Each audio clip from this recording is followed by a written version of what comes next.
Bonjour à toutes et à tous, je suis Fred Bousseau et je suis ravi de vous accueillir dans Trail Business Club, le podcast qui vous plonge dans les coulisses du trail. Trail Business Club est produit par Milestone, le média des professionnels et des passionnés de trail running qui publie tous les 15 jours une newsletter qui couvre l'actualité des décideurs, des organisateurs, des équipementiers, des athlètes, des territoires et organise chaque année Milestone Connect, le rendez-vous business et impact du trail running.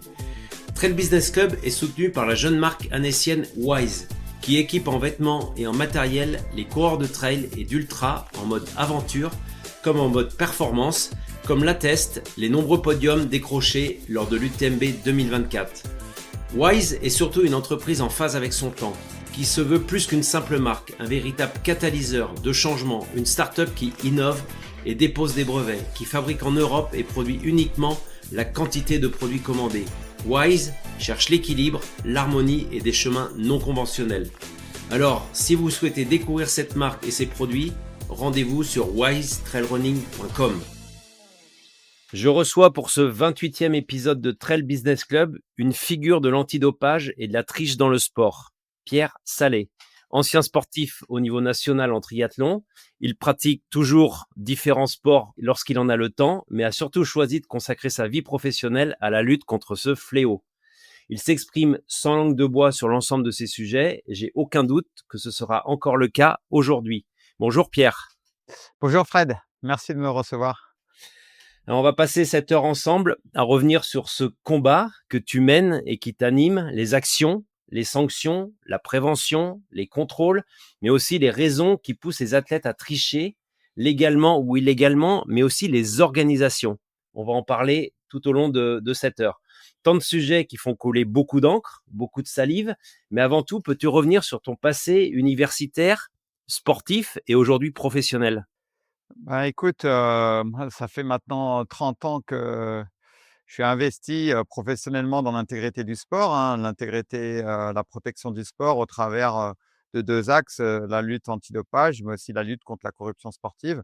Hem, bon après j'ai un parcours relativement, ben, classique oui et non, j'ai fait, plusieurs doctorats. Moi je dis toujours c'est un peu comme les jeux, j'ai été à 3 olympiades et j'ai eu une médaille d'or, donc j'ai un doctorat en physiologie.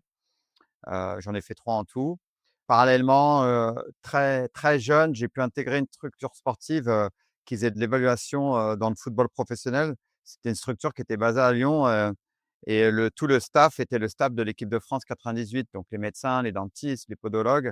Donc moi, j'ai intégré cette structure en tant que physiologiste dans les années 2000, en pleine victoire, coupe du monde, coupe d'Europe, et donc j'ai bénéficié aussi de tout ce suivi qu'on pouvait apporter aux athlètes, professionnels. Et puis après, je me suis rapidement orienté vers, ce sujet de l'intégrité du sport, quoi. Avec, en travaillant, au départ, j'ai dans mes premières activités vers 2004, et mes premières expertises pour l'Agence mondiale antidopage en 2006. Et puis après, tout s'est enchaîné. Alors avant qu'on revienne sur ce volet, dopage et antidopage que tu connais parfaitement et dont les gens te connaissent sans doute à travers ce biais, je voudrais qu'on aborde un sujet qui est, très brûlant, que je ne connaissais pas, que d'ailleurs tu as, sans doute, aussi un petit peu, préservé par souci de confidentialité. C'est, le business et la triche dans le sport et notamment dans les paris sportifs. Aujourd'hui, ton obsession, c'est presque une obsession de l'intégrité sportive, t'a amené à créer une start-up en 2012 qui s'appelle Good Game, qui est née de la science et des tribunaux pour lutter contre la triche. Peux-tu nous expliquer comment tu as généré cette entreprise et ce que vous arrivez à faire aujourd'hui et les affaires que vous avez révélées? Alors, donc c'est pas une obsession, mais une vocation. Aujourd'hui, on n'est plus une start-up puisqu'on est une entreprise qui est valorisée à plusieurs centaines de millions d'euros. Donc on est une très grosse, structure, même si on reste, dans un mode de fonctionnement de start-up. Ce qu'il faut comprendre, c'est que, en fait, donc j'étais cette expérience de lutte antidopage, cette expérience de data dans le sport qui me faisait vivre. Il faut savoir que pendant une quinzaine d'années, j'ai produit des datas pour les broadcasters TV.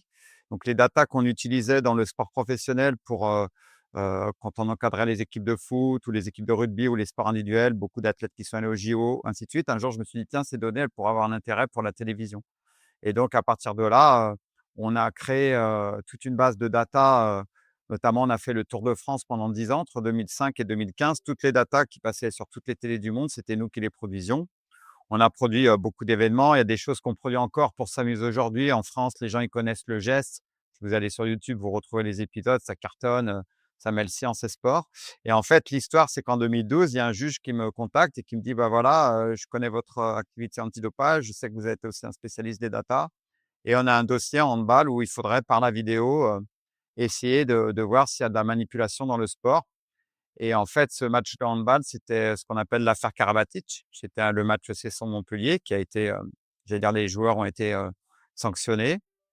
Donc, j'ai démarré cette première expertise en 2012. Et en fait, au fil du temps, j'ai continué beaucoup d'expertise à la fois dans la lutte antidopage et dans la lutte contre la corruption pour uniquement le milieu judiciaire, donc police, services de renseignement et justice. Et à partir de 2019, l'idée avec mes associés, c'était de se dire il y a une vraie valeur économique, puisque nous, on peut garantir l'intégrité d'une compétition. Heu et donc on a créé une société qui s'est développée ultra rapidement, aujourd'hui qui est toujours basée en France, mais qui a 80 à 90 de son activité à l'international. Et comme tu le disais, c'est un business, hein, pour vous donner des chiffres, il faut savoir que ça soit l'antidopage ou l'intégrité via la corruption, c'est des milliards d'euros qui sont en jeu. Tu parlais des paris sportifs, si on prend que ce volet-là, il faut savoir que la manipulation des matchs, on appelle ça le match fixing, c'est, selon les données, d'une organisation onusienne, l'UNDCO, c'est, entre 5 et 10 milliards d'euros de pertes au niveau mondial. Et donc, pour donner un cas précis, quand on parle des business de la corruption, nous, on a des dossiers, dans lesquels, il y a eu, par exemple, 500 000 € qui vont être utilisés, splittés, par des mafias et qui peuvent rapporter sur un match de foot, jusqu'à, 5 millions d'euros. Donc, c'est des business qui sont ultra lucratifs et bien évidemment, si tu rapportes ça au trail running, ben, je sais pas si c'est le cas aujourd'hui, hein, mais il suffit que tu paries sur un tel et qu'il se blesse, qu'il finit pas la course. Tous les types de paris sont envisageables. Donc, il y a faut savoir, par exemple, si tu prends le tennis, tu peux parier sur un point en live betting. Donc, tu peux parier sur un S, tu peux parier sur tout. En vélo, tu peux parier sur tout. Donc, c'est quand on rentre dans ces schémas de betting, de paris sportifs, on imagine la corruption qui peut être liée si tu arrives à corrompre des athlètes. Donc, le business, il est, j'allais dire, juste démentiel. Et la raison de notre activité qui est, j'allais dire crescendo, c'est que, bah, aussi ce business est crescendo et j'allais dire c'est exactement comme le dopage et ce que peut te ramener une victoire, pour, une équipe ou un team, avec le dopage, ce que ça peut te ramener comme sponsor, partenaire, voilà, c'est des économies qui sont massives, quoi. Alors que l'on comprenne bien le fonctionnement de cette société, de votre travail, c'est Mmh. qu'aujourd'hui vous analysez dans différents sports, le foot, le tennis, le rugby, le basket, le hand, peut-être même le vélo. Vous analysez les vidéos des matchs pour revoir ce qui s'est passé et éventuellement avoir, constaté des choses anormales, c'est Ouais. ça? Voilà, alors, là pareil, il faudrait quasi des journées entières pour expliquer, mais pour aller très vite, en fait, aujourd'hui, la corruption sportive, elle est liée à 2 phénomènes. Soit c'est pour du sport uniquement. Par exemple, si tu prends le cas du foot, ça va être 2 équipes qui vont décider, qui vont dire: «Ben, moi, j'ai besoin de points pour, pas être relégué, ben, je vais truquer un match». Donc il y a des raisons sportives uniquement ou c'est des raisons liées aux paris sportifs ou des fois c'est les 2. Où, tu as un joueur, plusieurs joueurs qui vont, décider de perdre le match. Ça, c'est le schéma un peu classique, mais ça peut aller juste, à obtenir un carton jaune ou des choses comme ça, puisqu'on peut parier sur tout. Et en allant de manière très raccourcie, ce qui explique la valorisation de notre entreprise aujourd'hui, c'est que jusqu'à présent, la détection, elle se faisait surtout au niveau du betting uniquement. C'est-à-dire quand il y avait des liens avec les paris sportifs sur la variation des cotes, sur les mises, des choses comme ça. Et quand tu lis la littérature scientifique, le niveau de détection, il est au maximum de 20. Donc sur 10 matchs manipulés, tu en vois 2, mais il y en a 8 que tu vois pas. Ça s'explique pour plein de raisons, hein, je ne vais pas rentrer dans les détails. Et si tu veux, nous, avec la méthode qu'on a développée, qui est basée uniquement sur, l'IA et l'analyse vidéo, on a un niveau de détection qui a été, prouvé. Les publics en cours de soumission sont soumises, vont être acceptées. On a été testé par plein d'organismes à plus de 99. Donc c'est-à-dire, pour donner une image, les gens, ils voyaient des choses à l'œil nu et nous, on les voit avec le microscope. Et donc aujourd'hui, on a un niveau de détection qui est le plus évolué au niveau mondial et c'est pour ça que, voilà, on est ultra sollicité partout sur la planète et ce qui explique la valorisation, énorme de l'entreprise, aujourd'hui, par rapport à ça, quoi. Alors une valorisation financière très forte, Ouais. quand on en avait parlé il y a quelques mois, quand tu m'avais dit ce que tu faisais, cette activité, tu m'avais dit que vous étiez même en phase peut-être d'être racheté. Ça a été le cas ou pas? Ouais, voilà, il y a des beaucoup de gens qui s'intéressent à nous, hein. Quand on a démarré, on nous regardait toujours un peu bizarre en disant: «Qu'est-ce qu'ils vont nous faire eux?» Et puis aujourd'hui, c'est des gens qui frappent à notre porte. Donc pour avancer encore plus rapidement, parce qu'on pourrait être présent, on est présent, mais en étant basé en France, on travaille la nuit, ce qu'il faut comprendre, voilà, on est 24/24 quasi, et donc il faudrait ouvrir des succursales de partout, voilà, ça faudrait se développer rapidement. Il y a besoin de moyens financiers, très forts, et aujourd'hui, ce qui est bien, c'est qu'il y a, ben, c'est les gens qui frappent à notre porte. Donc nous, voilà, on reste ouvert, on est en train de réfléchir aux meilleures options, parce qu'on cherche quelque chose, dans la durée, et aussi avec nos valeurs, parce que nous, avant tout, on est des passionnés. Donc c'est ça qui nous a l'argent, elle est venue, ça vient après, c'est pas le moteur. Notre moteur, c'était, l'intégrité du sport, toujours, quoi. Alors justement, c'est, aujourd'hui, tu en parlais tout à l'heure, c'est le monde de la corruption, c'est le monde de l'argent, c'est aussi celui sans doute de la mafia. Est-ce que Mmh. vous, vous vous sentez parfois même menacé parce que vous êtes aussi Mmh. forcément des cibles, humaines Ouais. pour ces gens-là? Ouais, bien sûr. Bien sûr, voilà, je ne veux pas rentrer trop dans les détails là-dessus, mais aujourd'hui, voilà, quand on va aller se déplacer sur des dossiers à l'étranger, il nous faut une sécurité. On ne peut plus se déplacer sans sécurité. Voilà, on est obligé de faire attention. On a des mesures de sécurité, autour de nous pour faire attention à nous, quoi. Donc voilà, après, il y a beaucoup de confidentialité également, donc il faut rester, très discret, ce qu'on fait, et puis, voilà, on s'est organisé pour avoir cette sécurité, en fonction j'allais dire, des niveaux, dans lesquels, on peut être, soumis, quoi. Donc c'est variable, géométrie variable. On sent que c'est un sujet, délicat sur lequel tu es Ah! obligé de prendre, peser tes mots, peser ce que tu dis.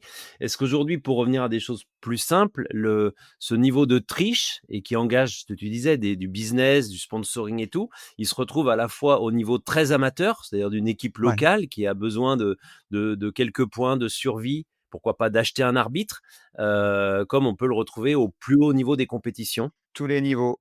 Justement, l'idée qui est reçue, c'est qu'en fait, c'est beaucoup, au niveau de on a l'image d'un pays de l'Est et de la troisième division, d'un pays de l'Est, d'un match de foot.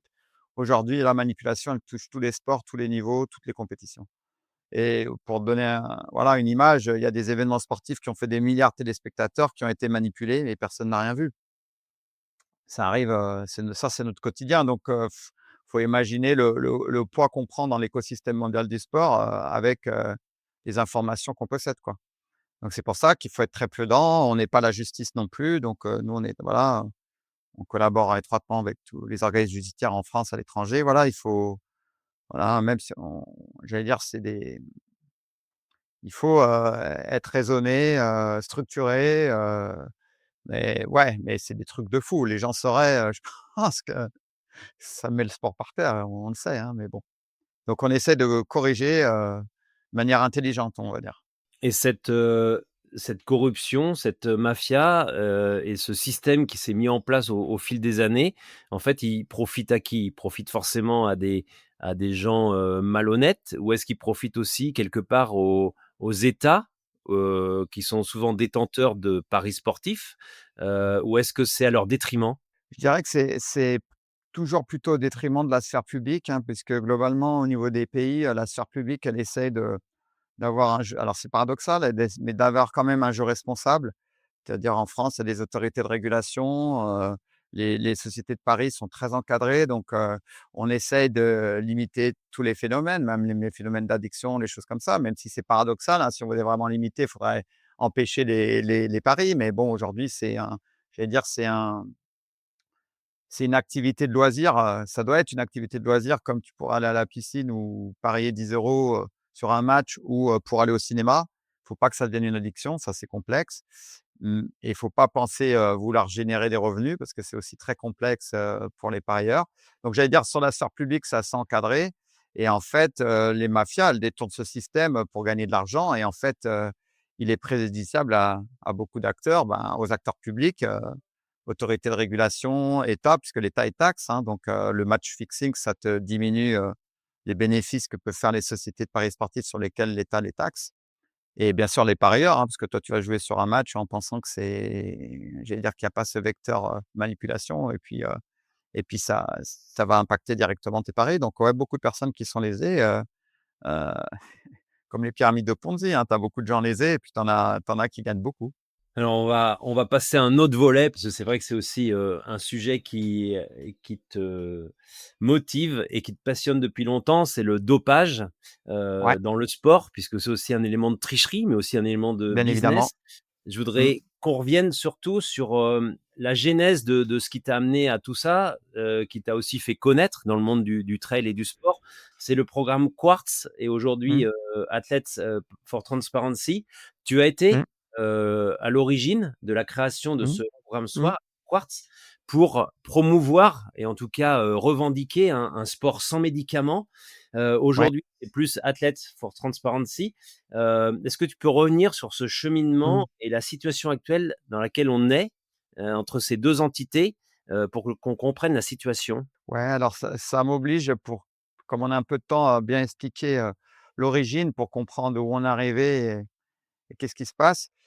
Par rapport au dopage, si tu prends les chiffres officiels, l'AMA, enfin l'Agence mondiale antidopage, elle a un rapport annuel public.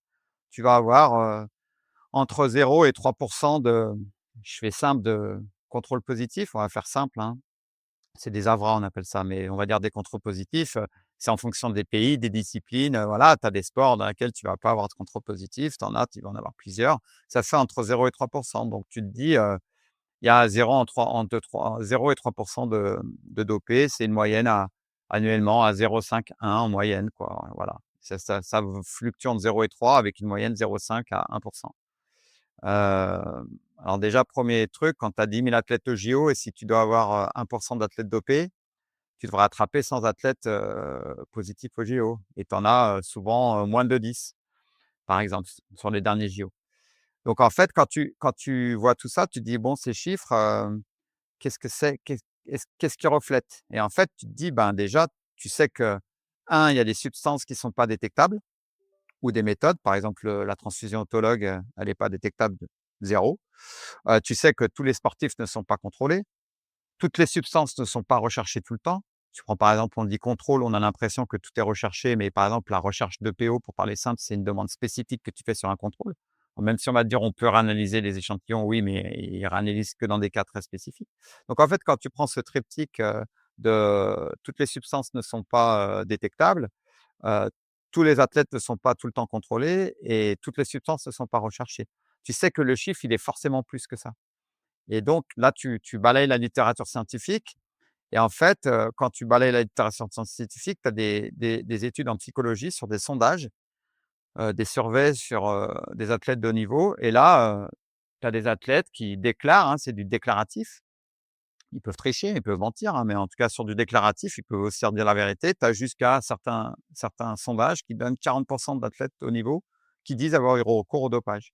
Donc ça, c'est un premier élément, j'allais dire, d'information et le deuxième, tu as des publications, sur des profils d'athlètes, par exemple en 2018, sur, des profils, issus du passeport biologique et dans la publi, je résume, mais tu as 20 des profils qui sont anormaux.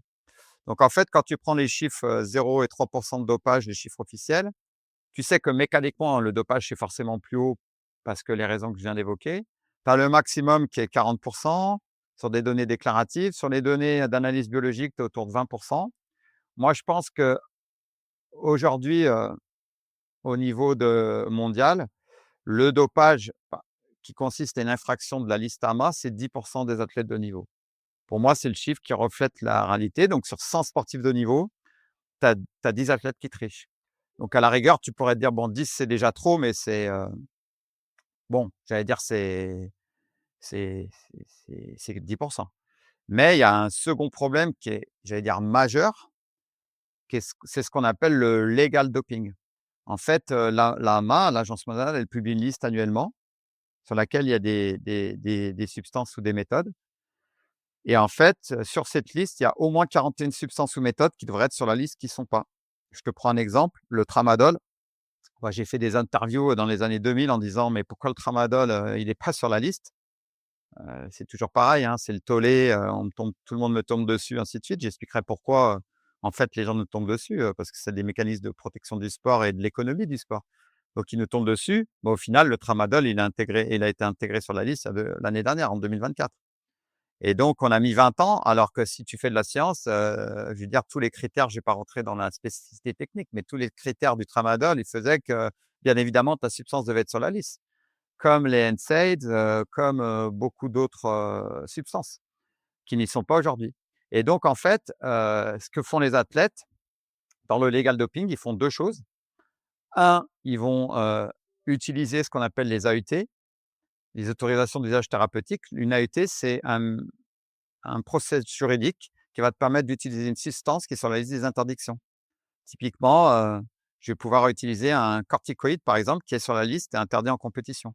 Ce qui se passe régulièrement, alors même si les organismes officiels, eux, ils vont te dire: «Mais on a des comités d'AUT, tous les dossiers sont étudiés», et ça, c'est du pipeau complet au niveau mondial, et la réalité, c'est que si demain j'ai une tendinite et que je veux courir l'UTMB et que ce soit une vraie tendinite ou une fausse tendinite, hein, je peux avoir recours à des corticoïdes et j'aurai mon AUT pour usage de corticoïdes. Au même titre que je peux faire une AUT d'urgence, j'ai été piqué par une guêpe, j'ai dû prendre un corticoïde. C'est invérifiable de savoir, si j'ai été piqué, pas piqué. Je peux raconter ce que je veux sur les réseaux sociaux, je peux te montrer ce que je veux, ainsi de suite. On sait bien comment les choses peuvent s'organiser, et ce qui fait que dans le legal doping, tu trouves 2 niveaux. Le premier niveau qui est l'usage de toutes ces substances, qui devraient être sur la liste qui n'y sont pas, et bien sûr le détournement des AUT, et ce qui fait qu'en fait, tu arrives à avoir une amélioration de la performance qui est complètement légale, et en fait, quand tu alors après, quel pourcentage de sportifs? Je t'avais donné 10 de sportifs dopés. Bah, tu as des études qui ont été faites dans le foot sur les coupes du monde. Vous les retrouverez si vous cherchez sur, les bases de recherche, c'est des publis scientifiques. Ça doit être, jusqu'en 2015, et en fait, tu as, pour te donner une image un peu choc, tu as 8 joueurs sur 11 qui rentrent sur une pelouse qui ont pris des médicaments avant le match. Voilà.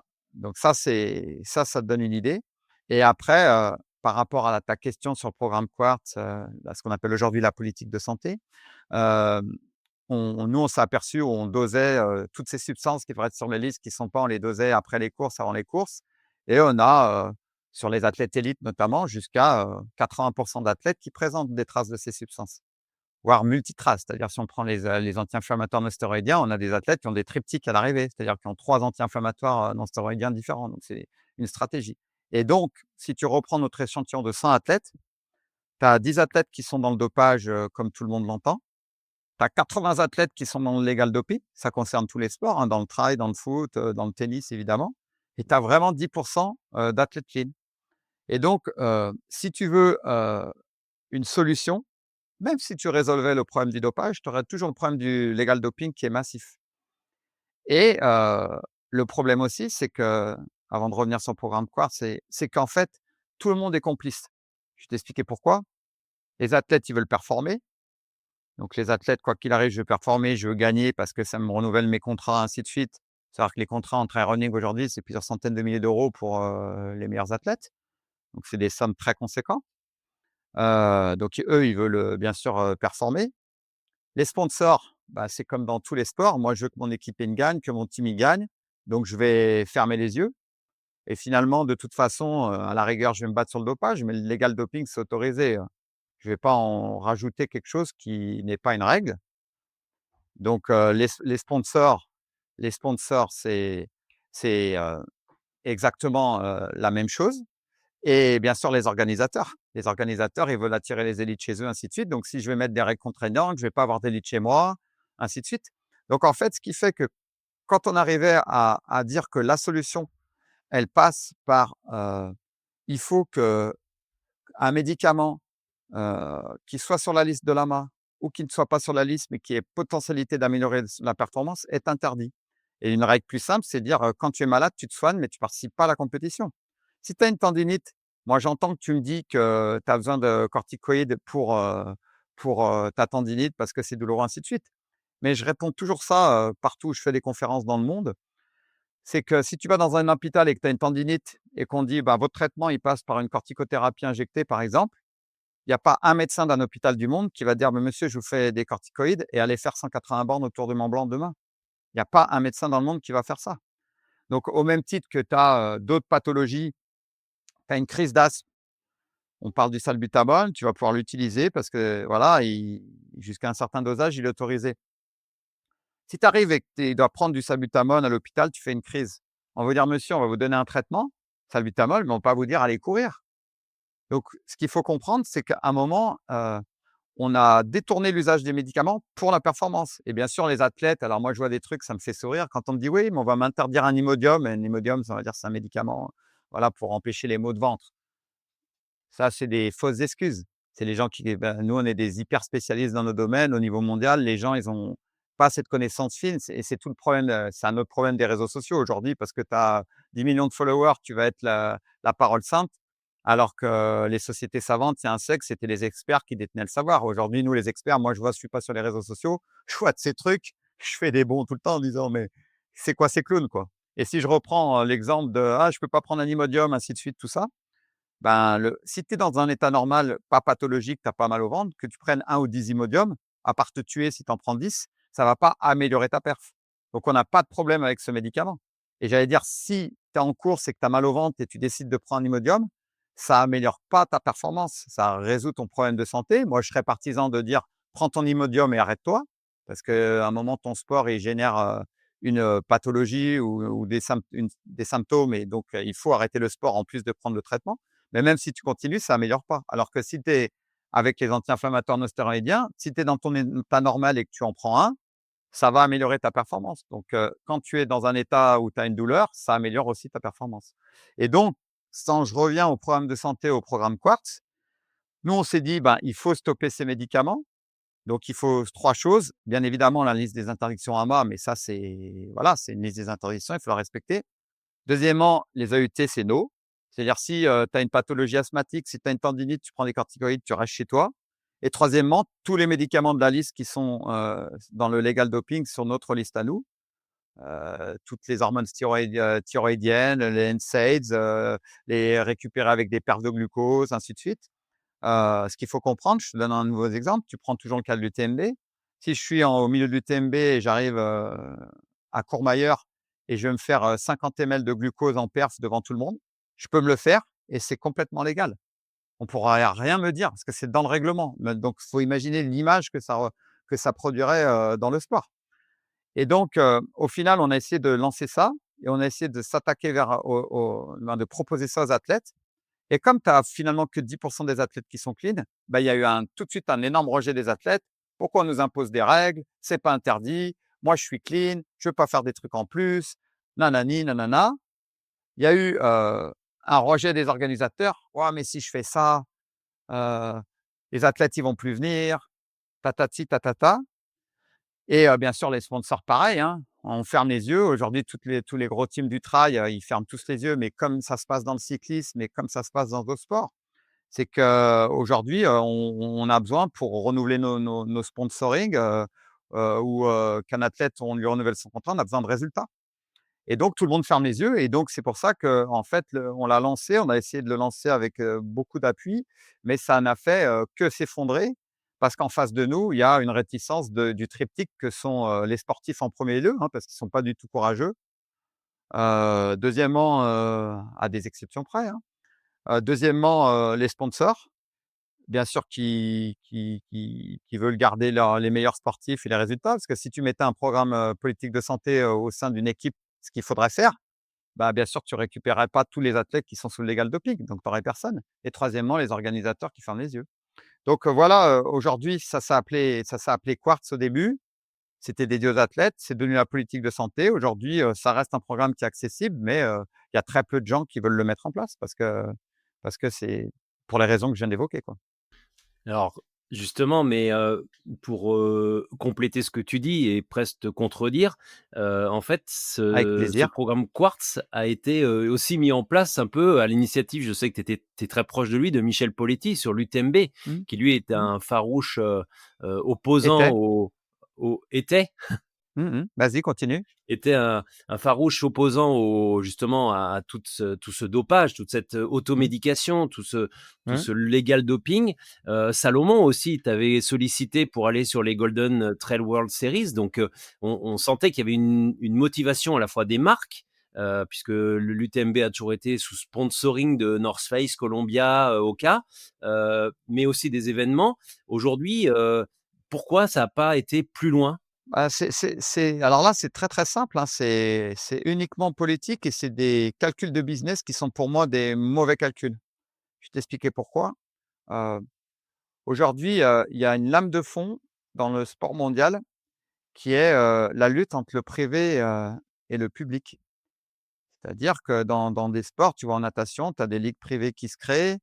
En vélo, on en a toujours parlé, mais pour le moment, il y a des forces contraires, ainsi de suite. Dans le football également, il y a la Super League, ainsi de suite, des projets comme ça. Et en fait, si les sphères publiques, elles, pour moi, hein, elles, solutionnent pas les problèmes de leur sport, c'est, les sphères, privées qui vont s'en emparer. Et moi, je vais te donner un exemple du foot, par exemple. Je discute avec beaucoup d'investisseurs du foot, de présidents de clubs, voilà, au niveau mondial, des gens comme ça, des gens impliqués dans les institutions.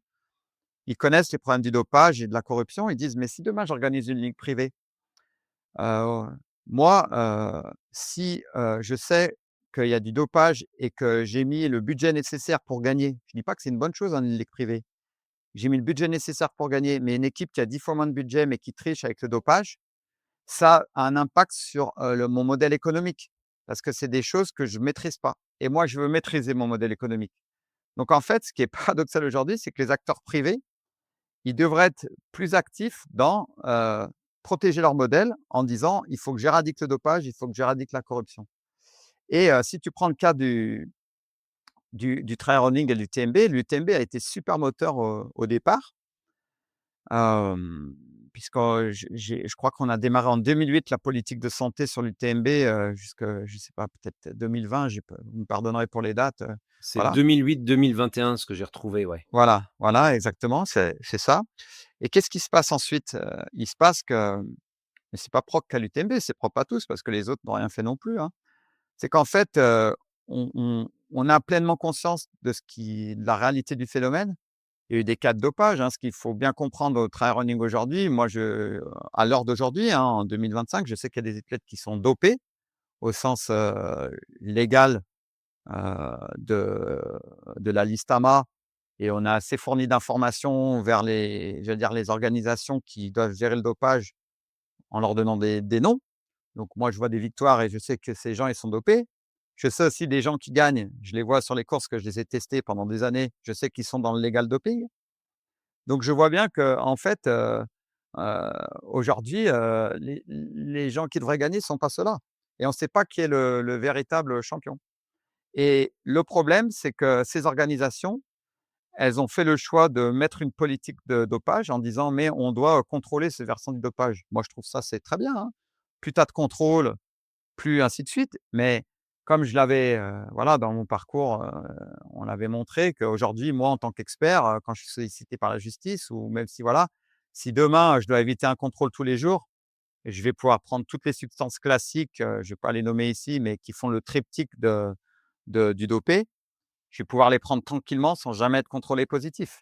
Donc aujourd'hui, moi, si tu me dis que le seul moyen de me stopper, c'est avec les contrôles, déjà, je sais que, ça fonctionne pas. Donc alors tu peux te dire: «Mais des fois, on a des cas», oui, bien sûr, ça fonctionne sur les gens qui maîtrisent pas le système, mais quand tu maîtrises le système, ça fonctionne pas. Donc ça, c'est la première chose. Mais ils disent: «OK, on va mettre des contrôles», c'est bien, mais tu fais quoi contre, le legal doping? Bah, je fais rien parce que les sponsors, parce que les athlètes, ainsi de suite. Et donc tu te donnes une image au grand public, en communiquant en plus là-dessus. On met des budgets, on fait des efforts, mais tu sais très bien que, la lutte antidopage telle qu'elle est conçue aujourd'hui, elle est quasiment, complètement inefficace. Et deuxièmement, tu as mis le problème du legal doping sur le côté et après tu communiques. Et ce que je disais, tu rentres dans un air de communication où tu dis: «Waouh, on fait des contrôles, c'est super, c'est des champions, tout va bien», alors que tout va pas bien du tout. Alors on voit, tu le disais tout à l'heure, à la fois les organisations qui de fait de Ouais, devenir privés peuvent avoir, le contrôle complet sur ce qu'ils font. exactement. C'est aussi, les fédérations, c'est aussi Mmh, les organisateurs, les marques. Est-ce mmh, qu'aujourd'hui, il y a une vraie solution qui puisse venir d'une fédération forte qui dise aujourd'hui: «On met les moyens pour éradiquer ce phénomène. On met les moyens», parce que c'est qu'une question de moyens à la fin. ouais. Non, non, mais c'est que de la politique, mais et c'est même pas les moyens, c'est de la politique, c'est une volonté. Si et moi, j'y ai cru dans le trail parce que c'est un sport neuf et je me suis dit: «Il y a moyen vraiment de faire quelque chose». Et en plus, ce qui est paradoxal, c'est que moi, je fais du business toute la journée, hein. Nos activités, voilà, je l'ai expliqué, on a une vraie activité d'entreprise, ça fait plus de 20 ans maintenant. Heu, Moi, je me dis, je te le dis, Fred, comme je le pense et j'ai rien à vendre, hein. Je veux dire, tout ce que j'ai fait pendant 20 ans dans l'antidopage, c'était complètement bénévole. L'association qui est fermée depuis 1 an, pendant 20 ans, je l'ai présidée de manière bénévole. Ça m'a coûté du temps, de l'argent. Tout ce que j'ai fait sur l'UTMB, à chaque fois, je venais une semaine. Quand tu connais mes coûts journaliers, c'était toujours gratuit, bénévole, pas de souci. Et ailleurs, pareil. Donc c'est pas une question d'argent pour moi. Ce que je dis juste, s'il y avait une marque aujourd'hui, mais tu prends dans le trail, mais dans le vélo, ainsi de suite, s'il dit: «Nous, on comprend ce que vous me racontez. Et nous, on va mettre en place une politique interne de, voilà, nos médicaments, quand tu es soigné, quand tu es malade, tu restes chez toi. Mais en communication, mais tu es planétaire. C'est-à-dire, tu es sur tous les réseaux, tu es mis en avant et tu mets la pression sur tout le monde. Donc même en termes de business, moi, ce qui me fait sourire, c'est que je me dis: «Mais il y en a pas un d'intelligent dans ce monde-là pour dire: "Mais je vais faire ça, je vais prendre le contre-pied"». Un, parce que c'est l'éthique du sport et donc je suis convaincu, et 2, parce que ça va être, en plus, en réalité économique, ça va être terrible pour moi. On va parler que de ma marque et donc les gens le font pas parce que c'est une question de courage et de politique, et au même titre qu'un organisateur, s'il voulait le faire d'une manière légale, tu peux avoir tes contrôles antidopage et dire: «Pour des raisons de santé, moi, toutes ces substances-là, elles sont autorisées. Toutes les AET, pour des raisons de santé, c'est pas». Alors tu pourras jamais sanctionner un athlète, et c'est pas le but, hein. Moi, si tu as pris des corticoïdes, tu as peut-être vraiment une tendinite. Moi, je veux pas le savoir, mais je sais que si tu as une tendinite, faut pas que tu cours avec des corticos parce que ça va que améliorer, accentuer ta tendinite, et si c'était une AET de complaisance, je vais te sortir. Donc je vais dire: «Politique de santé, il y a ça, il y a ça, il y a ça. Si on trouve ça à l'arrivée, tu es dehors», et c'est très simple à mettre en place, on l'a déjà fait, mais il faut la volonté politique d'aller jusqu'au bout et dans la durée et être prêt à fâcher les athlètes qui vont pas venir au départ, ainsi de suite, mais tu travailleras pour les athlètes propres parce qu'aujourd'hui, ceux qui sont lésés, c'est les 10 qui sont clean, qui vont s'exprimer, mais ils vont s'exprimer comme les autres. Les autres, ils disent qu'ils Armstrong, moi, je te donne un exemple, j'ai fait un rapport, pour l'Agence mondiale antidopage en 2006 sur Armstrong, qui m'avait été commandé par l'AMA sur le cyclisme en général, et il sortait avec une probabilité de dopage de 100. C'était le seul, et pendant les autres années, j'étais sur le Tour, je le voyais gagner, je savais que c'était une arnaque.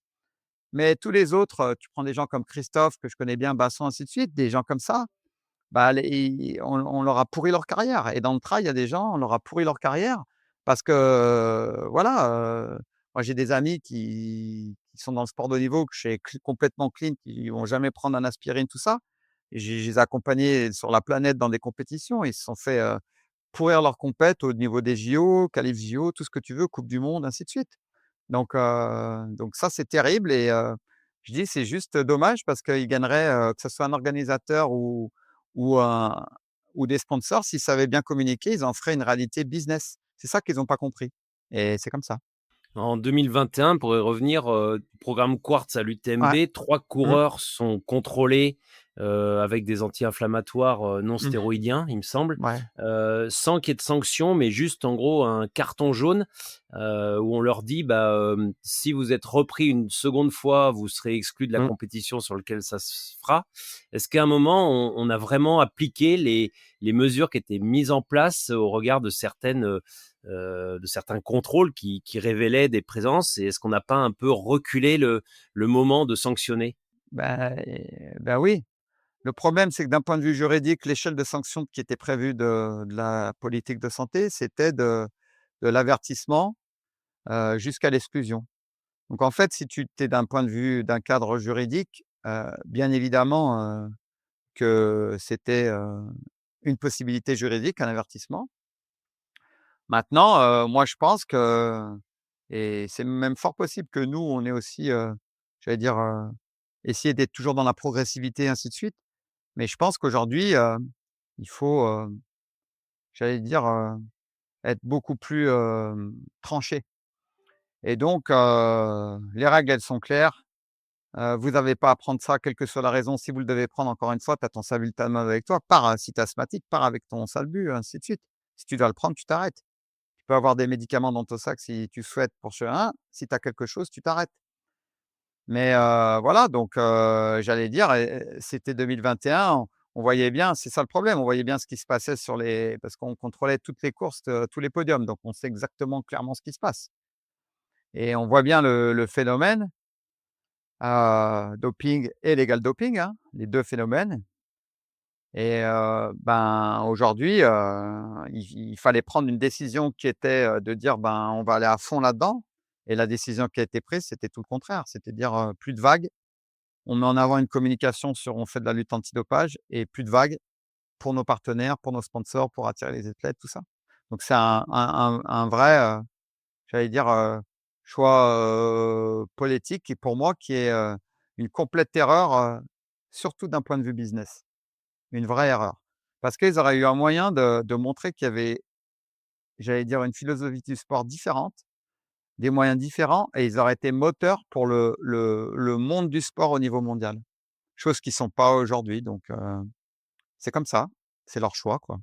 Justement, tu parles d'intérêt pour, les organisateurs, pour les coureurs. Est-ce qu'aujourd'hui, dans la philosophie et dans ce qu'on connaît de soit ce que tu analyses depuis, 30 ans, aujourd'hui, est-ce que, le dopage qui est un fléau, qui est un danger, mais est-ce que Mmh. sociologiquement, on explique aujourd'hui pourquoi est-ce qu'on a recours à l'utilisation de substances dopantes interdites pour à la fois améliorer ses performances ou, pour masquer des douleurs?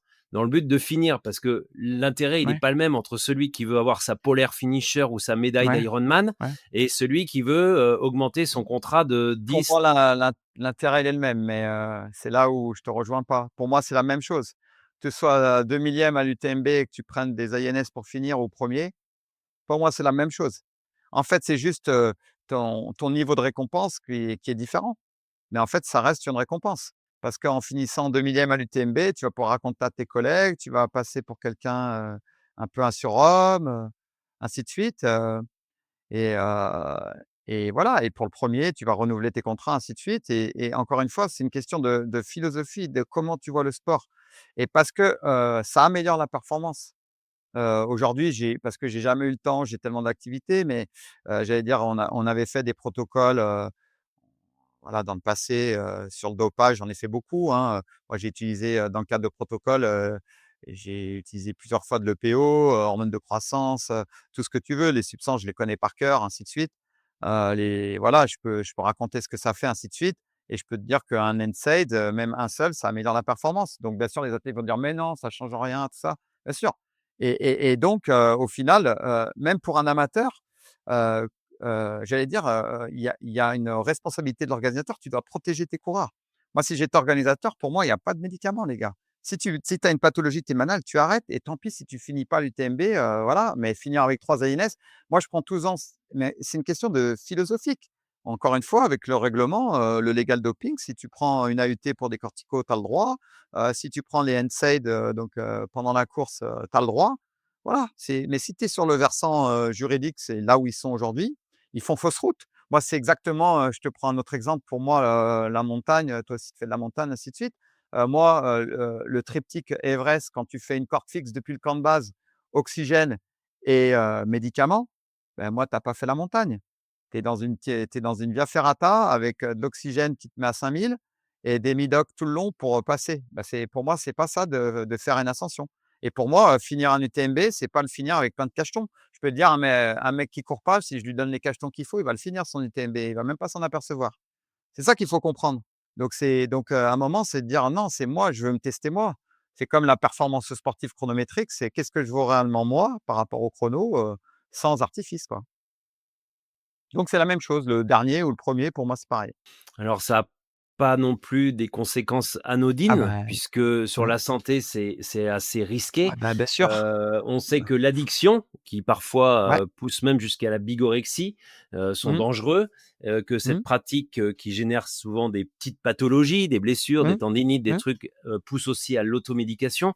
Tu m'as Mmh. d'ailleurs, fait passer un article, très intéressant de Ça m'intéresse là de mai Mmh. 2025, signé Basile Perrin-Raymond, qui fait, état d'une situation, sanitaire, Ouais. inquiétante, pour pas dire catastrophique, où, les pratiquants d'ultra trail, mais aussi marathon, au niveau cardiaque, cérébral Mmh. et rénal, ont des lésions, ont des séquelles. Mmh. Toi, quels conseils et qu'est-ce que tu préconises, au même titre que, je le cite, Patrick Basset a l'habitude de le faire, Mmh. médecin, référent de nombreux événements, grands événements sportifs, Mmh. dont l'UTMB, puisque là, on est dans des situations de danger, voire de danger de mort. Ouais, ben, bien évidemment, j'avais fait il y a quelques années, ça doit se retrouver 1 ou 2 ans, pour une télévision suisse, voilà, il y a des cas de là, il y a un reportage sur l'équipe TV puisqu'on est en français ici, sur les footballeurs et l'usage, des anti-inflammatoires et ça finit avec une jambe en moins. Tu as des gens qui finissent, aujourd'hui avec des pathologies rénales, des pertes de reins, ainsi de suite. Parce que quand tu as la déshydratation plus la prise d'anti-inflammatoires, c'est hyper dangereux, hein. Donc à partir de là, bien évidemment, c'est une question de santé, mais j'allais dire, ça, c'est des choix, personnels. Si tu veux te droguer, si tu veux, j'allais dire, moi, je suis assez pour la liberté, le choix individuel. Donc, j'allais dire, si un athlète, il décide de: «Je veux à tout prix finir l'UTMB, et je veux prendre 10 anti-inflammatoires», ou là, j'ai vu sur des courses des athlètes qui publiaient sur leurs réseaux, qui sont dans la dose maximale théorique, ainsi de suite, mais juste cinglés. Mais c'est ton choix. Mais moi, en tant qu'organisateur, je sais que je veux l'éthique dans ma discipline. C'est-à-dire quand je remets une médaille, je veux que le gars, ce soit le champion et que les gens, ils puissent s'associer à l'image du champion, avec les valeurs qui sont les miennes, pas de triche. Et donc quand je remets la médaille, je vais être sûr de ça et donc aujourd'hui, il y a pas une médaille qui vaut quelque chose parce qu'on n'en est pas sûr.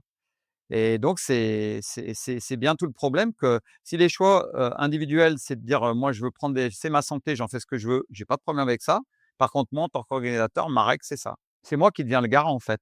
Aujourd'hui, pour ceux qui écouteront l'épisode, il y a des moyens de savoir si des produits sont dopants ou pas dopants. Si on veut avoir un recours à éventuellement un médicament, on peut aller sur Sport Protect. Je crois que le site existe Ouais, toujours et on peut justement consulter à défaut en second ouais. choix peut-être ou en premier choix avant de peut-être aussi consulter un médecin ou un pharmacien, avoir au moins l'information puisque certains se retrouvent, on y reviendra juste un petit peu après, Ouais. mais à être pris et à se dire, à trouver après des arguments de justification en se disant, «Oui, mais on m'avait pas dit, oui, mais je savais pas». Aujourd'hui, Ouais. on peut Mmh mh. savoir. Alors ça, c'est vrai, hein, ça concerne que le doping, hein, ça concerne pas du tout le legal doping, hein. C'est donc qui est pour moi le problème majoritaire aujourd'hui, parce que le doping, c'est vraiment un choix de stratégie où tu sais que tu en feras une règle, puisque la règle est écrite. Alors que le legal doping, elle ne l'est pas puisque les organisateurs ne le mettent pas en place. Mais oui, bien évidemment, il y a Sport Protect aujourd'hui, je pense pas que la base soit encore active, mais tu as d'autres bases qui le font au niveau mondial. Donc aujourd'hui, bien évidemment, encore plus quand tu es sportif de haut niveau, quand tu prends une substance, il faut vérifier, mais que ça soit un complément alimentaire, ainsi de suite, hein. Il y a des J'allais dire, il y a déjà quand tu fais de la nutrition, et de la voilà et sur l'alimentation, et je sais les discours des nutritionnistes, ainsi de suite, j'ai bien compris. Mais normalement, quand tu as une alimentation, je veux dire adaptée, la complémentation, ça pose des questions. Je te parle pas de prendre des gels en course, hein, je te parle de complémenter, parce que c'est bon voilà, je vais pas rentrer dans la psychologie, mais il y en a qui le font beaucoup mieux que moi, mais c'est un moyen voilà, de se rassurer aussi, ainsi de suite. Heu et des fois, ça compense une alimentation qui est pas équilibrée. Et tout ça pour dire que, bah, le réflexe quand tu prends un complément alimentaire, si tu dois en prendre, hein, c'est déjà de checker que le médicament, tu as une base comme Sport Protect qui te garantit que le médicament, il contient pas de substances dopantes. Parce que ce qu'il faut comprendre, c'est que tu as des études aux États-Unis, tu as 40 des compléments alimentaires qui sont pollués par une substance de la liste, AMA. Donc c'est pas 1, c'est 40. Donc si tu vas sur internet, tu achètes sur un site US chinois un produit, et parce qu'on te dit, il y a 5 étoiles et que ça marche super bien et que ça donne de la force, il y a de fortes chances que dedans tu aies des stéroïdes sans que tu le saches. Parce qu'encore une fois, tu as des produits, qui vont, des gens, ceux qui vont fabriquer les produits vont mettre des stéroïdes, par exemple, dans cet exemple-là, mais sans le noter évidemment sur la liste des ingrédients. Donc toi, tu vas avoir: «Waouh, elle marche super bien, cette poudre». Bah oui, tu as des stéroïdes, c'est sûr que ça marche bien. Ça d'accord. Tu vas aussi, peut-être mourir, mais sinon ça marche bien. Et à l'inverse, tu as aussi, comme les manufacturiers au niveau mondial, les façonniers, c'est un peu tous les mêmes. Toi, tu peux te trouver sur un produit chinois, qui a été pollué, juste avant toi sur le tapis, puis toi, tu arrives, tu veux faire un truc super bio, super écolo et tu te mets sur le tapis et en fait, tu vas retrouver des traces de stéroïdes dans ton truc et alors que toi, tu as voulu en tant que marque, faire un truc, super clean. Donc les compléments alimentaires, c'est alors d'un, il y a l'utilité du complément alimentaire, je vais pas me faire des amis, mais en tout cas moi, c'est ce que je pense et tous les sportifs que j'ai conseillés, voilà, j'ai toujours conseillé, différemment et deuxièmement, il y a, j'allais dire le risque à prendre ces compléments, quoi. Donc c'est compliqué, quoi. Pour les athlètes, c'est compliqué. C'est quoi les sites aujourd'hui pour, vérifier qu'un complément alimentaire ou qu'un médicament, est dans la légalité? Alors, pour être très précis, tu as Global Draw et Sport Protect. Sport Protect, c'est le site français s'il est encore actif. Global Draw, c'est un site US et vous trouverez donc mais eux qui sont faits vraiment pour les produits de la liste, AMA uniquement. Et aujourd'hui, tu as aucun site qui permet de savoir si un complément alimentaire contient des substances ou pas, parce que je t'ai dit, des fois, le gars, il va dire sur ses ingrédients, il n'y en a pas, mais il en a mis, ainsi de suite. Et donc, la seule garantie, si tu veux vraiment une garantie, c'est Sport Protect, qui, pas la base Sport Protect, mais un label. Donc, tu as des marques, toutes les marques, tous les compléments alimentaires, ils peuvent adhérer à Sport Protect, où on va saisir des échantillons, des lots qui sont conservés, on va les analyser, on va dire, bah, toi, tu l'avais mis sur le tapis, tu ne savais pas, on va dire, ah, monsieur, il y a des stéroïdes dedans, ah ben, je ne savais pas, c'est possible, hein. On va donc et là, on va te garantir que ton produit est clean. Donc, bien évidemment, si tu es sportif et que tu dois prendre des compléments alimentaires, moi, règle d'or, tu prends un et j'ai pas d'action CGE, mais même si je connais bien le PDG d'Orient, c'est un ami, j'ai pas d'action. Je dis juste: «Mais moi, c'est Sport Protect ou rien». Sinon, je prendrai jamais le risque de prendre un complément alimentaire qui soit pas Sport Protect, jamais. Trop de risques, trop de risques.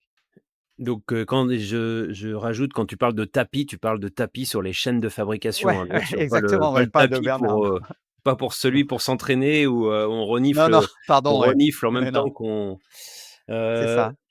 Juste pour, continuer justement dans cette affaire de produits qui parfois, cachent des substances interdites et dont certains se font contrôler. Je voudrais qu'on Mmh, revienne sur l'affaire, Stian Angermund.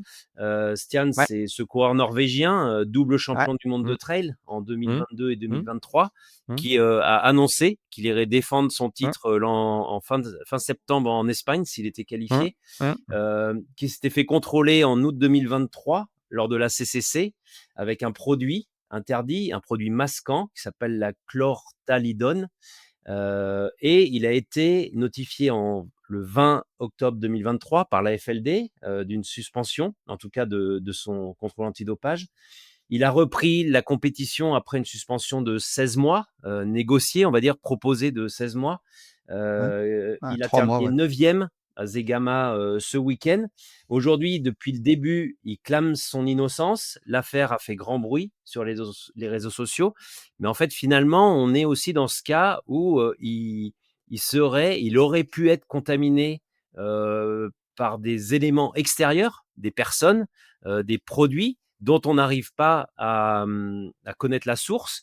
Donc, est-ce qu'aujourd'hui, Stian Angermund, il est coupable ou pas? Ou victime? Heu, alors, il y a plusieurs, questions, mais, dans ce dossier, il y a plusieurs choses, et des choses qui sont à mon sens très importantes. Bah, moi, je connais très bien Stian, hein. Je l'ai croisé, pendant des années sur les courses, on se connaît bien. La 1re chose et ça, je me c'est ça peut paraître paradoxal pour les gens qui nous écouteront, mais moi, je milite pour le droit à l'erreur. C'est-à-dire que, je vais te donner un exemple très précis. J'ai déjà expliqué, tu vois, sur, la Western State, je crois, il faudrait vérifier si c'est toujours le cas, mais je crois qu'il y a un règlement où ils disent que, ils se confortent au règlement. Ben, c'est d'accord. Donc tu dis que tu acceptes les règles de l'Agence mondiale antidopage, qui c'est une très bonne chose, hein. C'est très positif et de l'autre côté, ils sont pour le ban life, c'est-à-dire si tu as déjà été contrôlé une fois positif, on t'accepte pas sur la course. Ça, c'est complètement illégal. Donc tu peux pas d'un côté dire, je parce que le code mondial antidopage qui génère les interdictions, il ne permet pas ça. Et donc moi, je suis vraiment pour le droit à l'erreur. Moi, j'ai un exemple d'une, Allemande, bon, je vieillis maintenant, donc c'est Nina Kraft. Je me souviens très bien de son cas, qui avait été contrôlée à Hawaï, ça devait être à Hawaï, positif à l'EPO. Elle a fermé son site. Le jour où le contrôle, le A a été annoncé, elle a fermé son site, elle a reconnu son erreur. Elle a dit: «Je me suis dopée» et elle a pas raconté des frasques, pour garder des médailles ou des trucs, comme font certains. Ils vont dire: «Oui, j'ai démarré il y a 1 an», mais en fait, ça fait 10 ans qu'ils le font.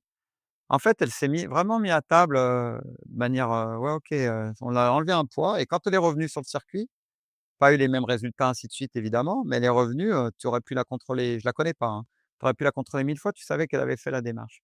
Et donc déjà la 1re chose par rapport à l'affaire de Stian, moi je pense que tu as un dossier, il a été traité, tu as une sanction, tu as le droit à l'erreur.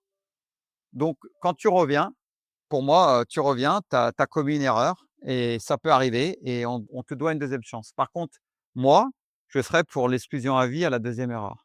Ça, c'est mon point de vue. Parce que tu peux commettre une erreur, mais pas, 2 erreurs. Quand ça concerne une substance de la liste, pas entrer dans quand c'est les no-show et tout, c'est différent. Et donc après, dans le dossier, ce qu'il prend, c'est un diurétique. Ce qu'il faut comprendre, tu as des substances. Ce qui est important, c'est ce qu'on appelle la fenêtre ergogénique et la fenêtre de détection. La fenêtre ergogénique, c'est combien de temps ça va produire un effet. Et la fenêtre de détection, c'est combien de temps ça reste dans l'organisme. Je prends le cannabis, on va dire que ça peut avoir un effet pendant 12 heures. Par contre, ça peut rester jusqu'à 10 jours dans l'organisme en fonction des tissus où tu vas le chercher ou plusieurs mois si tu vas dans les cheveux. Si tu prends, genre les PO, aujourd'hui, tu as une fenêtre de détection que tu peux ramener à 0 si tu veux, mais on va dire même tu as une fenêtre de détection à 6 heures ou 12 heures si tu veux, allez même 48, peu importe. Mais tu as un effet, jusqu'à 3 semaines, l'effet ergogénique. Et donc quand tu prends le diurétique, c'est un médicament qui a une fenêtre ergogénique très courte et un temps de marquage, très long. Donc déjà, spontanément, en prenant le diurétique, tu prends un gros risque à prendre un diurétique parce que, c'est une substance qui va marquer, très longtemps. Et en fait, le but, je fais simple, c'est d'uriner et donc c'est potentiellement d'éliminer, d'autres substances. C'est pas aussi simple que ça parce que tu as des substances, même sous diurétique, qui gardent beaucoup de marques, en fait. Et donc, le deuxième problème, c'est le problème de la contamination. Et aujourd'hui, ce que je t'ai dit sur les compléments alimentaires, c'est, ben, l'erreur, elle vient que si tu trouves l'origine de ta contamination, bah, si tu avais utilisé un complémentaire, Sport Protect, ça serait jamais arrivé, donc tu as commis une erreur et tu la payes cher. Tu as des études aujourd'hui qui montrent que tu as énormément de cas de dopage qui sont des erreurs. Donc après, le gros problème, c'est comme, la législation, elle est floue et l'encadrement des équipes est flou. C'est là où moi je te dis, en tant que manager général d'équipe ou marque, moi c'est politique de santé pour tout le monde. Il y a pas de médicaments. Si tu es blessé, ben, je vais te payer, tu as une tendinite, tu prendras pas de corticoïdes et pendant, les courses du Golden Trail ou de l'UTMB, tu prendras pas d'INS, j'en veux pas. Moi ça on fonctionne pas comme ça. Et deuxième chose, tout ce que l'alimentation, ça reste l'alimentation. Par contre, les compléments alimentaires, c'est une marque Sport Protect. Déjà, c'est la règle de base et ça, elle est appliquée dans aucune équipe. Les mecs, qui prennent des trucs de partout, voilà. Et donc en fait, Stian, j'allais dire, il paye ça et on ne saura jamais si c'est vraiment, quelque chose, j'allais dire, qui a été fait sciemment, un protocole de dopage qui est organisé ou une contamination. Ce qui est terrible, c'est si c'est une contamination, c'est terrible pour l'athlète parce qu'aujourd'hui et moi je le dis toujours aux athlètes, excusez-moi, je suis un peu direct, mais je vieillis, aujourd'hui c'est mort. L'image, elle te collera toute ta vie, quoi que tu fasses. Et si demain il revient avec des performances parce que c'était son niveau et que c'était vraiment une erreur, ça lui collera toute sa vie. Le mal, il est fait, quoi. Donc maintenant, j'allais dire, c'est comme ça, c'est encore une fois, vous êtes maître de ce qui vous arrive, à vous d'être plus professionnel dans ce que vous faites pour j'allais dire, pas être confronté à ça. Il y a des moyens de pas être confronté à ça, quoi. Donc finalement, il a peut-être eu la pancarte dans le dos à l'insu de son plein gré. Les 2 sont possibles et personne peut savoir, en fait, sauf lui. Et ce qu'il faut se dire, c'est, tu sais, je vais te donner un autre exemple, comme on a un peu de temps, on discute, hein, tu me diras si c'est trop long, mais quand il y a eu le dopage en Russie, j'étais le seul à parler en fait, j'ai fait beaucoup de télévision en Angleterre et en Russie. par des médias russes qui étaient des médias, gouvernementaux, hein. J'ai été interviewé de multiples fois. Aujourd'hui, tout a été supprimé d'internet, mais par Sputnik. En fait, quand tu prends le dopage en Russie, je vais t'expliquer cette histoire parce qu'en fait, ça vous fera réfléchir pour Stian. En fait, on a dit: «Bah, il y a du dopage organisé en Russie», ainsi de suite, ce que je nie pas, hein, et donc on va interdire tous les athlètes. On va interdire, 1 000 athlètes, tous les athlètes, contrôlés, pas contrôlés, ainsi de suite. Le code mondial, il est fait pour une sanction individuelle. Si dans ces 1 000 athlètes russes, tu avais peut-être un seul athlè on va dire qu'il y avait un programme national de dopage, mais il y avait un seul athlète russe qui était clean, on va dire un Pierre Salet de l'autre côté. Il était clean et en plus le mec peut-être il se battait dans les écoles pour dire: «Eh, faites du sport, vous pouvez réussir comme moi, sans dopage». Le mec, il était, imagine, à fond, dans l'éthique du sport, l'intégrité, pas de corruption, tout ça machin, et le mec qui va se retrouver sanctionné, interdit de JO, donc dans des sports mineurs, les JO, c'est le graal. Et en plus, c'est pas tu interdit de JO, tu t'es pas qualifié, c'est parce on dit que tu es dopé. Donc moi, j'ai été vent debout contre l'AMA parce que c'était pas prévu dans le code, la sanction au niveau d'un État, tout ce qui a été fait au départ. Donc après, on a amendé le code, mais au moment où ils ont pris décision, elles étaient pas légales juridiquement. Mais comme toujours dans le sport, on va t'arranger la sauce, on va faire des choses, ainsi de suite, et on réfléchit pas au cas individuel. Et moi, j'étais le seul au niveau mondial à défendre le fait de dire: «Mais il y a 1 000 athlètes russes, vous ouvrez 1 000 dossiers, s'il y en a 999 qui sont, mecs avec des produits ou des investigations qui montrent qu'il y a eu des recours d'avoir des entraîneurs, des machins, vous les sanctionnez, zéro problème avec ça. Mais celui qui est clean, il est clean». Et donc pour te dire, aujourd'hui, par rapport à Stian, c'est ça. C'est qu'aujourd'hui, même s'il y en a qu'un, ben, faut essayer de le défendre, quoi. Ouais, c'est vrai qu'aujourd'hui, le pauvre, il a du courage pour revenir sur les Ouais, courses avec, ouais, cette image qui va lui mmh, coller à la peau, mais en tout cas, c'est c'est clair. peut-être aussi ce qui lui permettra de revenir au meilleur niveau et Ouais, de défendre sa non culpabilité, même si ça sera pas simple, mais en tout cas, on il y a que lui qui sait, hein. voilà, exactement. Dans la continuité de ce qu'on disait avec, Stian, l'autre affaire qui a défrayé, qui a fait parler beaucoup sur les réseaux sociaux, c'est le cas Henriette Albon qui a présenté à l'issue de sa victoire sur la Transgrande Canaria au mois de février, un plan de course au paracétamol puisqu'elle avait Ouais, prévu de prendre 3 grammes, de cette substance sur sa course à des points très précis par dosage ouais, de 500 ouais, grammes, ce qui dépasse même les prises, légales. En plus, enfin même, ouais, légales et ouais, du médicales, moins, ce qui sont pour, la les préservation de la DMT, ouais, santé. dose maximum théorique, ouais. Mmh, bien sûr, ouais. Ouais, elle l'a même appelé de son plein gré, legal doping. Est-ce Ouais. qu'aujourd'hui, c'est le principal fléau et toi, tu analyses comment cette manière de publier, son legal doping qui a très vite été enlevé sous le tollé des gens qui la suivaient? Et ben, c'est exactement ce que je t'expliquais. Son cas, c'est pas un cas isolé, sauf qu'elle, elle l'a malheureusement publié. Ça donne l'état d'esprit où les gens se disent: «Ben, ouais, si une substance, elle est pas sur les listes, si elle améliorait la performance, elle serait sur les listes». Mais pourquoi elle la prend? Parce en tant qu'athlète, voilà, tu sais très bien, voilà, je vais pas te faire la démonstration théorique, moi j'ai fait une méta-analyse sur les NSAIDs, il y a les modèles théoriques, sur les COX, ainsi de suite, comment ça fonctionne, tu sais très bien comment ça fonctionne. On peut t'expliquer, comment ça fonctionne, et si les at je peux te dire que si c'était qu'un effet placebo, il serait vite lassé, hein. Je te parle des bracelets, qu'on voyait, Power je sais pas quoi là, à un moment, ils venaient tous avec ça, 99. Aujourd'hui, on n'en voit plus, ils ont un peu compris que, voilà, qu'on les avait menés en bateau sur l'effet placebo. Si c'était qu'un effet placebo, donc voilà, donc elle traduit juste, ce que font, 90 des athlètes, ce que je t'expliquais. C'est pas un cas isolé, sauf qu'elle, elle l'a publié. Alors, quand je lis ça, effectivement, elle a pas peur, hein, son 1, dose maximum théorique, ainsi de suite. Mais j'allais dire, ça montre bien, la réalité du phénomène, quoi. Et aujourd'hui, quelqu'un qui gagne avec des N7, c'est pas quelqu'un qui gagne, sans ces produits-là. C'est pas le même niveau de performance, donc voilà. C'est c'est juste de rendre visible, ce qui est invisible pour, les gens, puisque personne n'en parle, personne ne dit rien, et encore une fois, tu as que 10 des athlètes, amateurs et élites confondus, qui sont clean, seulement, et tous les autres, ils sont là-dedans. C'est sûr que Que ça leur plaise ou non, hein.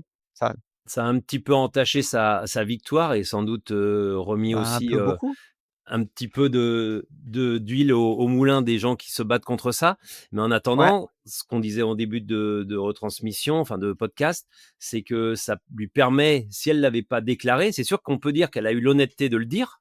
Alors Oui, oui, bien honnêteté, sûr. c'est peut-être pas le bon mot, mais en Ouais, tout si, cas, si, si elle mais l'avait pas dit, elle aurait pu négocier un contrat à la hausse en ayant bien eu sûr. recours à cela sans Ben, en gagnant, bien sûr. comme 90 des athlètes, c'est bien ce qui se passe. Ils vont pas te le dire et ils vont, voilà, donc c'est vrai, encore une fois, c'est pour ça que sans doute moi mais j'ai l'habitude, hein, on a été toujours très critique, mais moi j'ai une démarche très scientifique et donc les gens sur les c'est le problème de la connaissance aujourd'hui, je te disais l'expertise, les gens ils vont s'exprimer parce que si Pierre Soleil dit ça, qui est pas sur les réseaux, on va l'entendre ou pas, mais si, un athlète avec des millions de followers, et de fans addicts et ben, comme il y a aujourd'hui des athlètes dans le trail qui ont des fans addicts, ça se voit bien. Ben, voilà, on va les croire, on va croire leur belle histoire, leurs exploits, et ainsi de suite, alors que l'envers du décor, nous, on le connaît par cœur, quoi. Et le dernier cas que je voulais qu'on évoque ensemble, puisque tu as été au cœur de ce petit, conflit, en tout cas de Ouais, communication à un moment, c'est aux Templiers dernier en 2024, vous avez avec, Gilles et Odile, qui sont des ouais. fervents, opposants au Ah bah, oui. dopage avec, notamment le site, Spé15 tenu par, Odile Baudrier. Ils ont souhaité en fait faire appel à toi et à Athletes for Transparency pour, tester avant la course et après la course, des coureurs sur, une éventuelle prise de médicaments. Il s'est avéré qu'à l'issue de la course, il y avait des coureurs qui avaient, pris des AINS, non, des Si, si, anti-inflammatoires ouais, bah, AINS, non-stéroïdiens, ouais, des ouais, NSAIDs en heu anglais, mais INS en français, ouais. et qui, il s'est avéré que les substances étaient en dose infime. Donc Mmh la mh. conclusion que vous aviez tirée, c'était que les médicaments n'avaient pas été pris, avant la course ou pendant la course, donc ils Ouais, dataient de plus anciens et il n'y a pas eu de sanction. Des coureurs se sont élevés contre ça. ouais, ouais, Heu, ouais, alors on va pas ouais. revenir sur ça, mais Ouais, ouais, surtout, ouais, est-ce que bien sûr. finalement ça a pas, jeté le discrédit sur l'ensemble des coureurs élites puisque, on n'a pas les noms, bien sûr, enfin toi tu les as, mais nous on les a pas les noms, mais certains, peuvent être, crédités d'être, pas dans la légalité, en tout cas et d'autres, et tout le monde est mis dans le même panier, c'est dangereux aussi pour le sport, non? Alors, il y a là aussi, il y a plusieurs choses. La première chose, voilà, c'est une organisation qui a été, très courageuse, Odile, elle est très active et son intégrité, elle peut pas du tout être remise en cause. C'est quelqu'un d'extrêmement intègre avec Gilles. Ça fait des décennies qu'ils se battent, pour les athlètes propres en prenant de gros risques eux aussi. Tout ce qu'on vient de raconter, Odile, elle est parfaitement au courant. Donc elle a, je vais dire, elle a déjà pris le risque. Ce qu'il faut savoir en mettant, ce programme en place et en l'annonçant, il s'est déjà passé ce qui s'est passé, c'est-à-dire il y a des athlètes élites qui ne sont pas venus.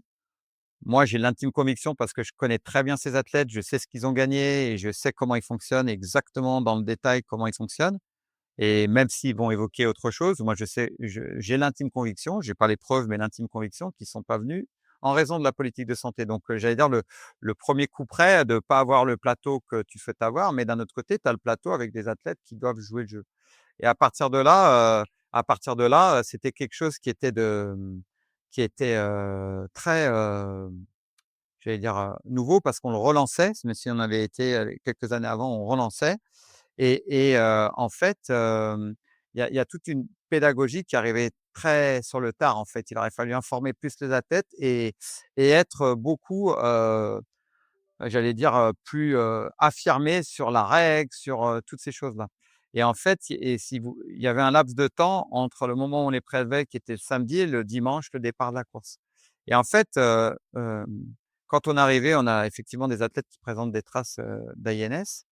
On travaille avec un laboratoire qui est un laboratoire de pathologie médicale qui est un des plus gros au niveau français, qui fait j'allais dire des centaines d'analyses par an en milieu hospitalier. Donc, j'allais dire qui ont des normes très rigoureuses et qui sont des experts de l'analytique et j'allais dire moi avec ma connaissance, physio-biologie, eux avec leur connaissance analytique, quand on les a interrogés, ils se sont dit: «Non, mais les doses qu'on retrouve, la prise, elle est en amont de la compétition». Donc elle a été prise entre le moment, du passage vers nous et la course, mais pas pendant la course. Donc entre le moment du passage vers nous et le départ et donc on sait qu'il y avait plus d'effet de la substance, vu les durées de course Et après la question, c'était toujours, d'un point de vue juridique, on est dans les clous puisque, encore une fois, l'échelle de sanction, elle allait de l'avertissement jusqu'à l'exclusion. Donc on était dans, j'allais dire, la réponse qui est donnée d'un point de vue juridique, elle est complètement, légale. Aujourd'hui, je pense que c'était difficile de faire autrement. Par rapport à la dose, encore une fois, on aurait une dose, entre guillemets «massive», parce que c'est des nanogrammes, mais une dose massive où on sait qu'il y avait une prise en course. On n'aurait eu aucun scrupule et l'athlète et Odile l'auraient fait. Mais est-ce que la décision qui a été prise par Odile et par Gilles, c'est notre décision? C'est-à-dire que nous, on propose à l'organisateur quelque chose, on l'informe des résultats, on lui propose une échelle de sanction par rapport à tout ce que je viens d'expliquer et lui tranche. Lui peut très bien dire: «Bah non, la règle elle dit, il y a ça, on en a trouvé, j'exclus». Ou il peut très bien dire, nous on va lui dire: «Bah, il faudrait exclure l'athlète». Elle va dire: «Bah non, moi j'estime que c'est la première fois, on ne le connaît pas, on revient, c'est une sanction, c'est un avertissement et rien d'autre». Et en fait, ils nous ont suivis, donc j'allais dire, je comprends, ce que ça, a pu rendre comme, effet. Moi, je vois toujours le truc positif, c'est-à-dire que vous avez, tous les organisateurs de la planète qui font strictement rien pour ça, les marques non plus, les athlètes non plus, et là, vous avez un organisateur et tout le monde lui est tombé dessus. Bah, je me dis: «Ils ont été super courageux». J'aurais encore pareil, hein, tout fait pour, et si je peux tout faire pour les aider, encore et ainsi de suite, et c'est encore, les gens qui ont une mauvaise lecture parce qu'on leur explique pas les choses. Et les athlètes qui crient, ben, quand il y avait des programmes, politiques de santé Quartz, ils étaient pas là, donc c'est toujours pareil, quoi. Donc c'est un peu le serpent qui se mord la queue, puis cette fois-ci, ils en ont pas pris, on ne sait pas s'ils en prennent pas le reste du temps, il y a d'autres substances aussi. Donc tant qu'on n'aura pas une lecture, complète, visible, et qu'il y aura pas une action forte de tous les or d'un circuit fort, hein, comme l'UTMB pourrait le faire, parce qu'aujourd'hui c'est un très gros circuit. Le Golden Trail Series pourrait le faire. Des marques comme, Salomon, Oka, les grosses marques, si elles voulaient vraiment mettre quelque chose en place, elles pourraient faire. Aujourd'hui, ils le font pas, donc voilà, je veux dire moi, nous on est là, pour rendre service, hein, ce que je te l'ai dit, c'est du bénévolat, ça me prend du temps quand je me déplace, ainsi de suite. C'est compliqué avec mes activités professionnelles, mais bon, je vais dire, moi, je cherche plus à convaincre, si les gens, ils arrivent à se convaincre eux-mêmes, on sera toujours là pour les aider. Mais aujourd'hui, j'ai l'impression qu'on est vraiment loin de tout ça et que ça continue et que, bah, les athlètes propres, ils sont toujours lésés et c'est des gars qui sont sous médoc qui gagnent, quoi. Je rajoute que ce programme que vous aviez fait avec, Gilles et Odile avait été entièrement financé, par l'organisation, du Festival des Exactement, Templiers, exactement. c'est une vraie volonté, Ah ben, politique, ouais, éthique et de conscience, que de faire ça et qui a un coût. C'est quand même assez élevé, mais il faut le signaler. oui, oui, c'est mettre en place, j'allais dire, tu te prives de certains athlètes que je t'ai expliqué, même si j'en ai pas la preuve, mais moi, pour moi, c'est une certitude. Eux, ça a un coût financier, un coût logistique, parce qu'il y a une équipe sur place, il faut l'héberger, ainsi de suite. Tu as un coût à faire, même si, moi, je suis bénévole là-dedans, mais tu as à faire payer les analyses, ainsi de suite. Donc, ouais, c'est un coût financier. Et au final, tu te retrouves dans une polémique, parce que les gens, ils sont mal informés et qui pensent savoir, mais ils savent rien du tout. C'est le problème de l'expertise, en fait, c'est toujours pareil, quoi, c'est qu'aujourd'hui, parce que tu es sur les réseaux et que tu es visible, tu communiques et on va t'écouter, quoi. Alors on voit que le problème est mondial, le problème Ah est ouais? grand, le problème est gros. Si on devait finir sur une note positive ce podcast, où on avait encore dépassé, l'horaire, mais il serait lequel? Est-ce qu'on peut avoir une note d'espoir un jour d'avoir un Ouais, sport, éthiquement propre? ouais, c'est une volonté politique uniquement. En 6 mois, on peut résoudre tous les problèmes. C'est simple, tu es un organisateur, tu mets en place une politique de santé, pas d'AUT, médicaments sur la liste, de la politique de santé, si on en trouve, tu seras exclu et la règle, c'est ça. La même chose au niveau des teams, tu montres que c'est une autre voie du sport qui est possible dans un sport qui est le trail running. Ça va influer après sur les amateurs pour protéger santé, et une fois que ton sport sera structuré comme ça, en disant que tu as une autre voie possible, ben, tu pourras t'attaquer aux gros sports où le phénomène est massif, rugby, tennis, foot, moi qui les côtoie au quotidien, c'est la catastrophe, catastrophe. C'est une note positive, mais mais bon. Merci Pierre, Ben, bon merci Fred, courage merci pour beaucoup. cet été assez chargé entre, le cyclisme, le foot, le tennis, et puis, bah, la lutte antidopage. Voilà, J'espère qu'on se reverra bientôt sur des courses parce que je crois qu'on avait fait une année, une MCC ensemble, tu as toujours fini devant, hein, sans médicaments en plus. et sans médicaments. Je sais ce qu'il me reste à faire alors. Merci et puis, à bientôt et puis on se tient au courant et je mettrai les références en bas du podcast sur, les sites de protection, la C'est bien. bibliographie aussi, à la fois le, l'article dans Ça m'intéresse, mais aussi, l'autre article que j'avais, trouvé, qui était un article de Pierre Bayeux, sur le site Les Décideurs du Sport où tu parles Patrick Baillot, longuement ouais. de votre activité, de la nouvelle société Good Game et de la triche dans le sport. Merci Pierre et à bientôt. Merci, merci à tous. À bientôt. Merci beaucoup. Merci d'avoir écouté cet épisode de Trail Business Club. N'hésitez pas à le partager et à nous dire ce que vous en pensez.